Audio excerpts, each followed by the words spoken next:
Hey everyone, इस video में हम लोग सीखेंगे binomial theorem.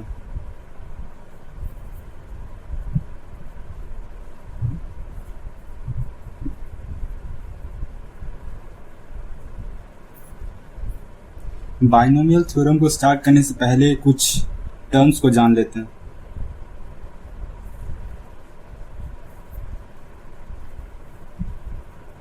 Binomial expression, second binomial identities,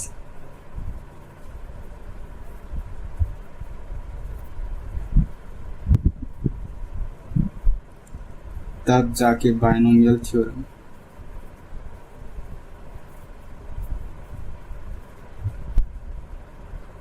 binomial expression क्या होता है?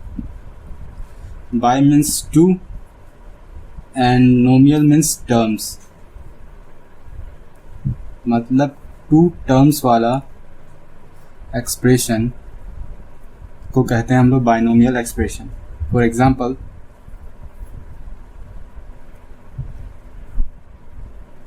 To x plus three, x plus y, x square plus y square, x square plus y, x cube plus y cube, etcetera. Okay, अब समझते हैं binomial identities क्या होता है। Binomial identities हम लोग बचपन से पढ़ते आ रहे हैं, आपको तो ये याद होगा। एक्स प्लस वाई का होल स्क्वायर क्या होता है? X square plus two x y plus y square. अब निकालते हैं एक्स प्लस वाई का होल क्यूब, शायद ये आपको याद हो। X cube plus three x square y plus three x y square plus y cube. Okay, अब चलिए एक्स प्लस वाई का पावर 4, इसको एक्सपेंड करते हैं। शायद इसका एक्सपेंशन बहुत ही कॉम्प्लेक्स हो और हो सकता है हम लोग को याद भी नहीं। तो यहीं पे आता है बाइनोमियल थ्योरम का काम। ओके, तो चलिए बाइनोमियल थ्योरम को स्टार्ट करते हैं। अब समझते हैं बाइनोमियल थ्योरम है क्या। Binomial theorem is a rule to expand any binomial. Binomial means two terms of any power. For example, x plus y का पावर 4, इसको हम लोग किस तरह एक्सपेंड कर सकते हैं? बाइनोमियल थ्योरम का मैथमेटिकल फॉर्म इस प्रकार है।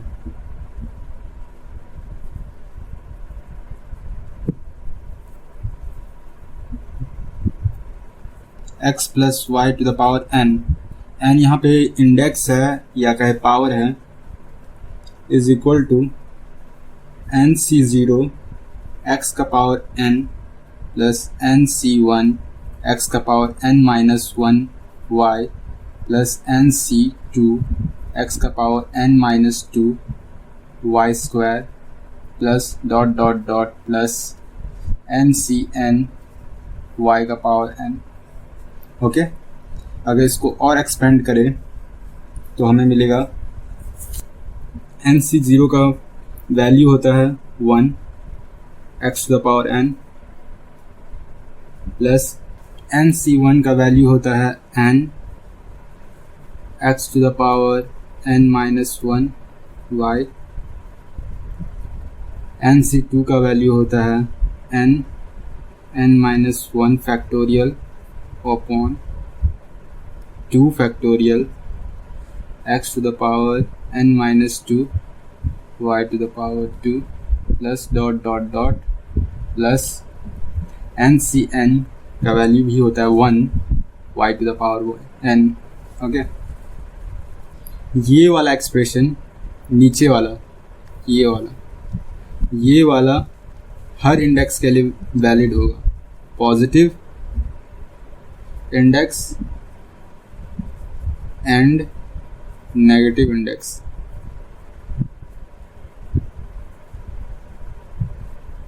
मतलब पॉजिटिव पावर और नेगेटिव पावर के लिए हम लोग ये वाला एक्सप्रेशन यूज कर सकते हैं। ये वाला एक्सप्रेशन सिर्फ पॉजिटिव के लिए ही यूज होता है। ओके, अब थोड़ा कॉम्बिनेशन वाला टर्म को समझ लेते हैं।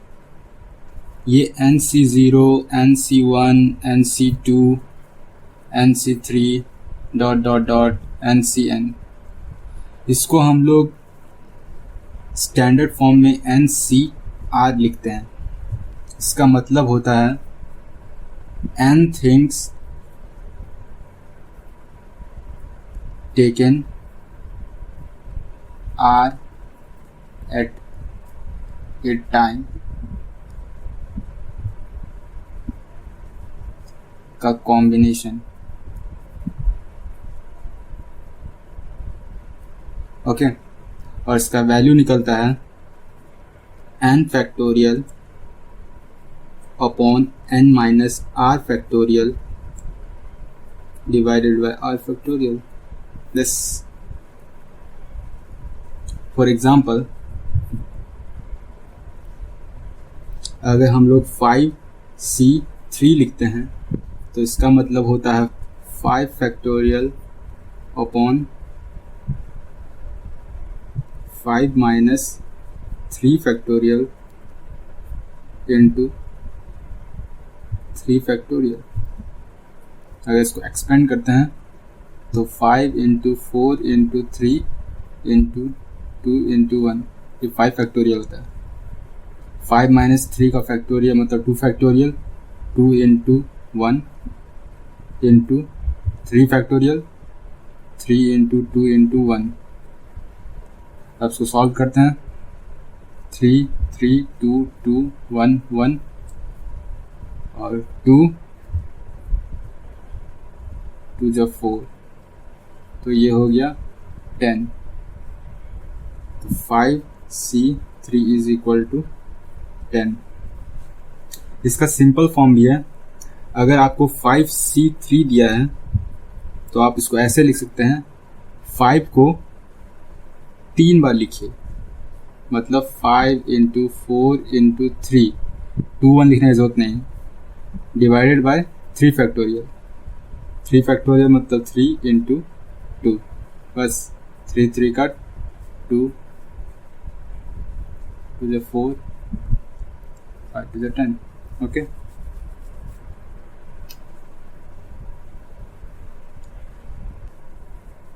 अब चलिए इसको एक्सपेंड करके देखते हैं।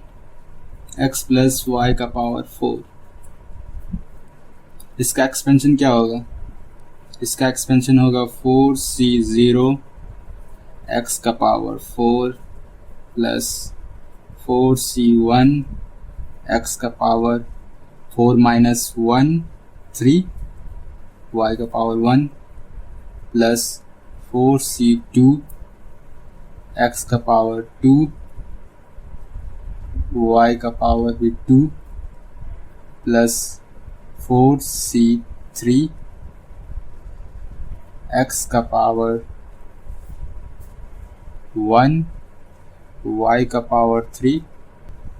अब इसको यहाँ लिखते हैं, प्लस 4C4 x का पावर 0 मतलब 1 और y का पावर 4। ओके, अब इसको सॉल्व करते हैं। x प्लस y का power 4 is equal to 4C0। 4C0 1 ही होता है, 1 x का पावर 4 हो जाएगा प्लस 4C1। 4C1 का वैल्यू क्या होता है? 4C1 का वैल्यू 4 ही होता है, 4x³ plus y plus 4C2। 4C2 को निकाल के देखते हैं। 4C2 क्या होगा? 4 को 2 बार करो, 4 इंटू 3 डिवाइडेड बाई 2 फैक्टोरियल मतलब 2 इंटू 1, 2 3 जा 6 मतलब 6, 4C2 6 x² y² plus 4C3 4 into 3 into 2 divided by 3 factorial, मतलब 3 इंटू 2 इंटू 1, 2 2 3 3 मीन्स 4 x का power 1 y cube plus 4c4 का वैल्यू 1 आता है, पर देखिए तब भी 4c4 means 4 into 3 into 2 into 1 divided by 4 factorial, 4 into 3 into 2 into 1, cut cut cut cut cut cut cut cut means 1, मतलब y का पावर 4। ओके, तो इसका एक्सपेंशन ये हो गया। अब चलिए समझते हैं जनरल टर्म को। जनरल टर्म, इस टॉपिक से बहुत सारे क्वेश्चंस आते हैं। जनरल टर्म है क्या? जनरल टर्म उस टर्म को नाम दिया गया है जो हर टर्म, जो बाइनोमियल एक्सपेंशन में हर टर्म को शो कर सकता है। इसको हम लोग इस तरह शो करते हैं, t r plus 1 is equal to N c r a to the power n minus are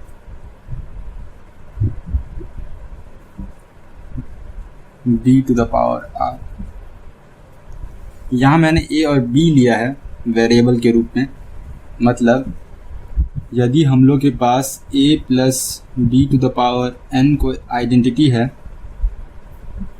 तो उसका टी आर प्लस 1 टर्म को हम लोग n c r a n minus r b to the power r लिख सकते हैं। For example, अगर हमको यहाँ पे कोई इंडेक्स ले लेते हैं, सपोज हम लोग ने लिया index 6, a plus b to the power 6, और हम लोग जानना चाह रहे हैं कि इसका फिफ्थ टर्म क्या होगा। तो फिफ्थ टर्म, तो इसको हम लोग इस तरह लिख सकते हैं, t 4 प्लस 1, यहाँ 4r हो जाएगा, इसको हम लोग लिखेंगे n क्या, n6 c 4 a n minus r, मतलब 6 माइनस 4 मतलब 2 b टू द पावर 4। ये हो जाएगा इसका फिफ्थ टर्म। इसको सॉल्व करेंगे तो हमें मिलेगा n6c4 क्या होगा, 6 into 5 into 4 into 3 divided by 4 factorial, मतलब 4 into 3 into 2 into 1, 3 3 4 4 2 3 3 5 15 15 a square b to the power 4। ये हम लोग का फिफ्थ टर्म हो गया इस एक्सप्रेशन में। अगर हम लोग इसको चेक करना चाहते हैं तो इसको चेक कर सकते हैं। देखते हैं, a plus b to the power 6 को एक्सपेंड कर, इसको एक्सपेंड करेंगे तो हमें मिलेगा 6c0 a to the power 6 plus 6c1 a to the power 5 b plus 6c2 a to the power 4 plus b square plus 6c3 a to the power 3 b to the power 3, अब 6c4 a to the power 2 b to the power 4 plus 6c5 a to the power 1 b to the power 5 plus 6c6 a to the power 0 जो equal होता है 1 के b to the power 6। अब fifth term को गिनते हैं कौन सा है। First term, second term, third term, fourth term, fifth term. देखिए ये और ये दोनों इक्वल है। ओके, इस इस एक्सपेंशन को देख के हमें पता चलता है कि अगर इंडेक्स 6 है तो हमें 6 + 1 टर्म्स देखने को मिलेंगे। ओके,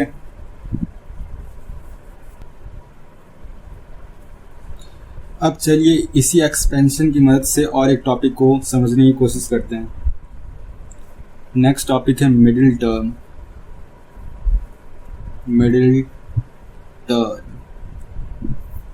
मिडिल टर्म नाम से पता चलता है एक्सपेंशन में कौन सा टर्म मिडिल में है। सपोज यहाँ पे 1 2 3 4 5 6 7 टर्म है, तो चौथा टर्म यानी कि ये मिडिल में है, तो ये मिडिल टर्म हो गया। अब मिडिल टर्म को किस प्रकार निकालें, यही पे काम आता है middle term topic. Middle term के दो केस हैं। First odd index, second even index. Odd index मतलब 1 3 5 7 एक्सेट्रा। इवन इंडेक्स मतलब 2 4 6 8 एक्सेट्रा। यदि n का वैल्यू ऑड है और n का वैल्यू यदि इवन है। अभी थोड़ी देर पहले हमने देखा था कि यदि इंडेक्स 6 है तो 7 टर्म निकलते हैं। यदि इंडेक्स 7 रहेगा तो 8 टर्म निकलेंगे। वैसे ही यदि इंडेक्स ऑड है तो टर्म्स इवन आएंगे, और यदि इवन इंडेक्स है तो टर्म्स ऑड आएंगे। और आप भली भांति जानते हैं कि अगर इवन टर्म्स रहे तो 2 टर्म्स मिड में आएंगे। 4 इवन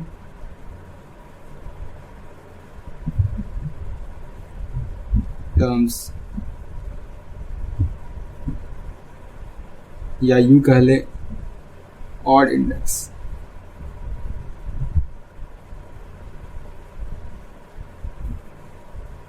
इवन टर्म्स है तो 2 टर्म आएंगे बीच में। फर्स्ट होगा n + 1 डिवाइडेड बाय 2। एक टर्म ये हो गया, और दूसरा n + 3 डिवाइडेड बाय 2। ये 2 टर्म बीच में आएंगे यदि ऑड इंडेक्स है तो।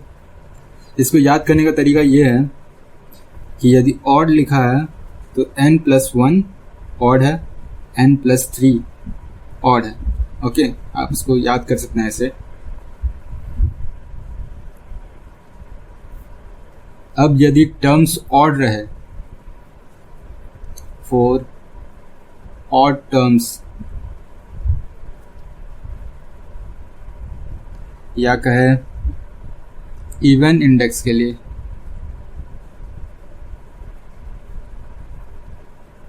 इवन इंडेक्स, इन सब के लिए इवन इंडेक्स के लिए भी सिंपल है फॉर्मूला, वही n + इवन मतलब 2 टर्म। ये टर्म होगा middle term of the expansion अगर इवन इंडेक्स रहा तो। ओके, अब चलिए इस एक्सपेंशन का मिडिल टर्म निकाल के देखते हैं। यहाँ इंडेक्स 6 है जो इवन है, और उसके लिए फॉर्मूला होता था n + इवन मतलब 2 डिवाइडेड बाय 2 टर्म, इतना टर्म। अगर कैलकुलेट करें हम लोग तो ये हो जाएगा n मतलब 6 + 2 divided by 2 which is equal to 8 divided by 2 मतलब 4। Fourth term. अब T4 हम लोग निकालना जानते हैं। T4 को हम लोग लिख सकते हैं T3 + 1 और वो इक्वल होता है 6C 3 A⁻³ B⁻³